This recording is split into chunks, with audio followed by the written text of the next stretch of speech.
Tartu Forseliuse kooli kaasav eelarve on taas käima tõmmatud. Osaleme projektis, kus õpilased saavad võimaluse kohalike omavalitsuste kaasava eelarvestamise eeskujul välja töötada, arendada ja esitleda ideid, mille vahel kooli kogukond valib kõige sobilikuma viisi eelarve kasutamiseks. Meie kooli õpilased saavad kooli eelarvest 500 eurot oma ideede teostuseks.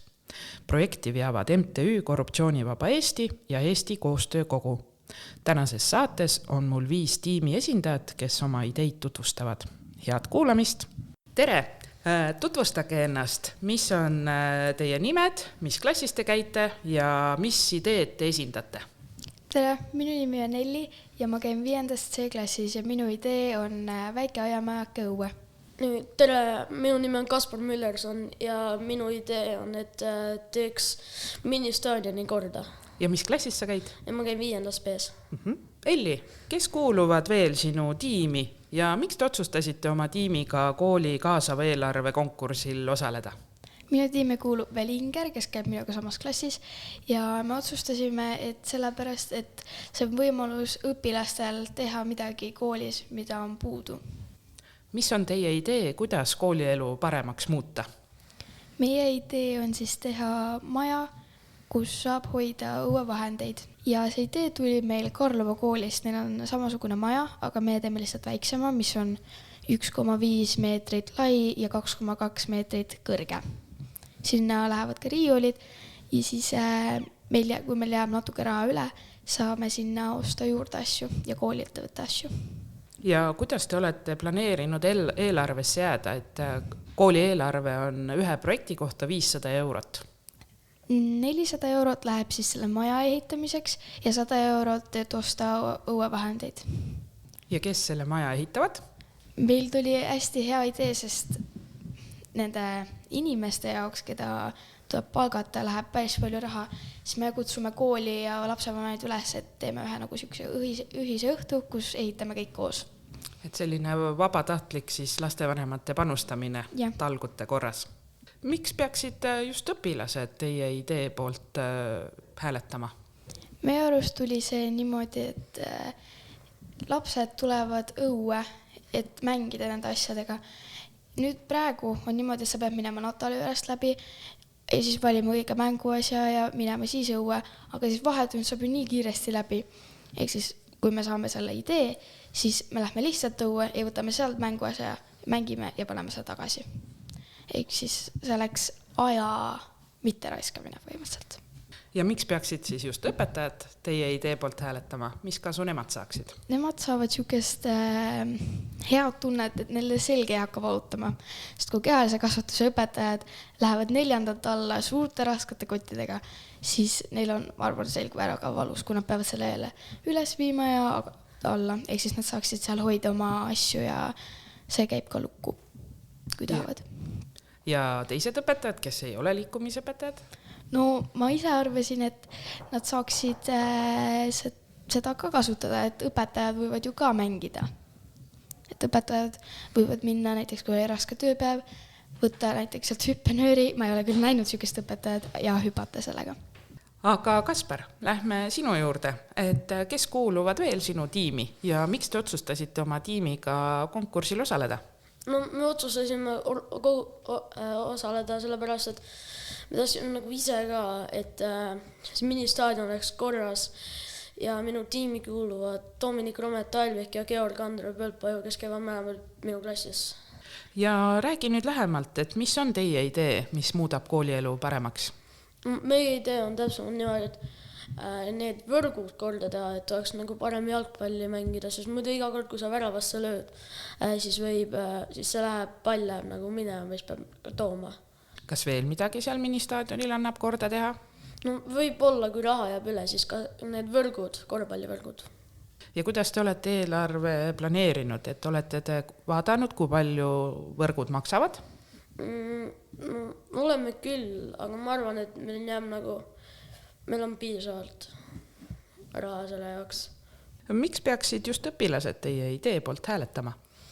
No, ma arvan, et paljud õpilased ei taha seal enam mängida, sellepärast, et see on nii vana ja katki ja siis, kui me teeksime selle korda, siis rohkem õpilasi nagu läheksid õue ja mängiksid ja vahetunni ajal, kui ilmad soojemaks lähevad. Ja miks peaksid õpetajad hääletama teie poolt? Vähem inimesi on näiteks toas telefonis õue vahetunni ajal. Siis õpilased saaksid rohkem liikuda. Siis lihtsalt ma arvan, et õpetajatele ka meeldiks rohkem, kui lapsed läksid mingi õue. Tere! Tervist! Mis su nimi on, mis klassis sa käid ja mis ideed sa esindad? Minu nimi on Pillerin. Ma käin 8. B klassis ja mina tutvustan ideed number 1 ja selleks on Pingsi laud kooli. Kes kuuluvad sinu tiimi ja miks te otsustasite just sellel kaasava eelarve konkursil osaleda? Minu tiimi kuuluvad minu klassivennad Klaus ja Steven. Me otsustasime seda ideed esindada sellepärast, et see on olnud juba pikemalt meil selline soov. Me oleme kõik, mängime hästi Pingsi, aga Pingsi laud on ainult õues ja seal ei saa hästi tuulega mängida või talvel. Nii et me tahtsime tuppa ühte korralikku Pingsi lauda ja et õpilastel oleks siis vahetunnis ka midagi teha ja jah. Räägi nüüd natuke lähemalt oma ideest, et kuidas te koolielu paremaks muudate sellega? Teha vahetunnid lõbusamaks ja aktiivsemaks. Õpilased oleksid vähem telefonides ja võib-olla isegi kui keegi ei saa mängida, siis saab vaadata ka, kuidas teised mängivad. Ja kuidas te olete planeerinud eelarvesse jääda, et eelarve on 500 €? Kas selle eest saab Pingsi laua? Kusjuures just eile vaatasin mõndadest kohtadest, kust ostetakse Pingsi laudu ja siukest Pingsi varustust. Seal olid lauad ikka päris kallid, siukest 2000 ja 1000. Aga õnneks ma leidsin ühe, mis oli 450 ja nii et see jääb eelarvesse ja siis veel 50 € eest saab veel osta reketid ja võib-olla palle ka. Ja võib-olla kui jääb väheks, siis me saame teha mingisuguse heategevusliku laada või midagi sellist. Miks peaksid just õpilased teie idee poolt hääletama? Õpilased võiksid meie idee poolt hääletada sellepärast, et siis on vahetundides rohkem tegevust ja rohkem melu, sest et kui üks Pingsi palling on väga pingeline, siis kõik hüüavad kaasa ja kõigil on väga lõbus. Ma ise seda näinud pealt. Ja see on koolipäevad rõõmsamad, rohkem tegusamad ja vähem istutakse telefonis. Ja miks peaksid just õpetajad teie idee poolt hääletama? Just sellepärast õpetajad ei pea siis ütlema õpilastele nii palju, et ärge olge telefonis. Ja võib-olla on isegi õpetajatel tore mängida või vaadata pealt, kuidas teised mängivad. Tere, tüdrukud! Tere! Tere!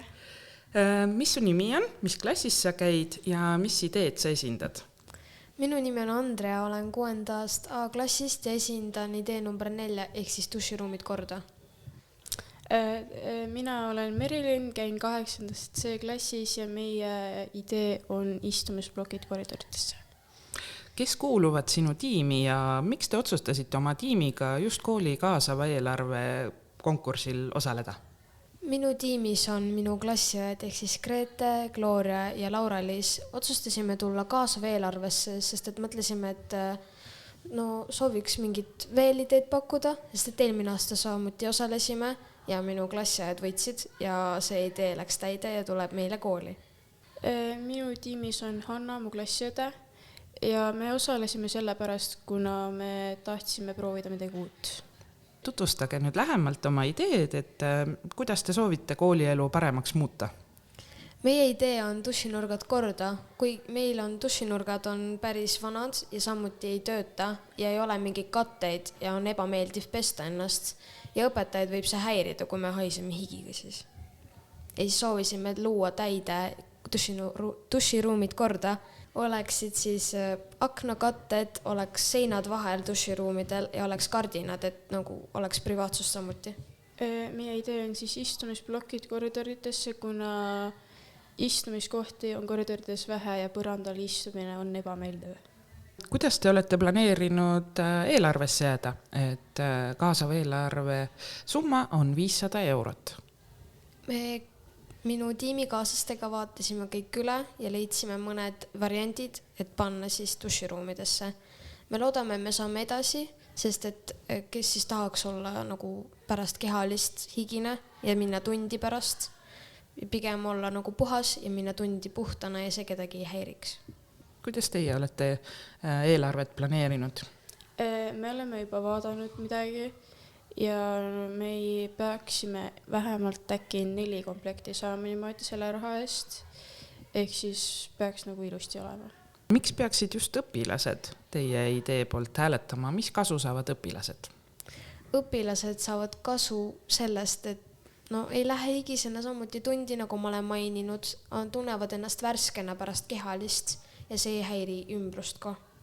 No ongi see, et sa saad istuda mugavalt ja su lihased ei ole pärast valused ja tunnis ongi mugavam olla pärast. Ja mis kasu te näete, et õpetajad saavad teie ideedest? Kui õpilased tulevad tundi higistena ja lõhnavad ebameeldivalt, siis on õpetajal võib-olla veits ebameeldiv ja samuti ka kaasõpilastel. Ja nagu kui on olemas privaatsuskatted, aknakatted ja nii edasi, siis saavad õpilased käia rahulikult pesus vahetunni ajal ja siis saavad minna värskena tundi ja seda kedagi ei häiriks. Meil ei pea õpetajad nägema õpilasi põrandal istumas. Näevad, kuidas õpilased paremini saavad vestelda. Väga tore. Aga minu poolt suur aitäh teile, palju edu ja palju hääli. Hääletamine toimub 17. märtsil. Hääletada saavad kõik klassid, kõik õpilased ja õpetajad. Aitäh saatesse tulemast!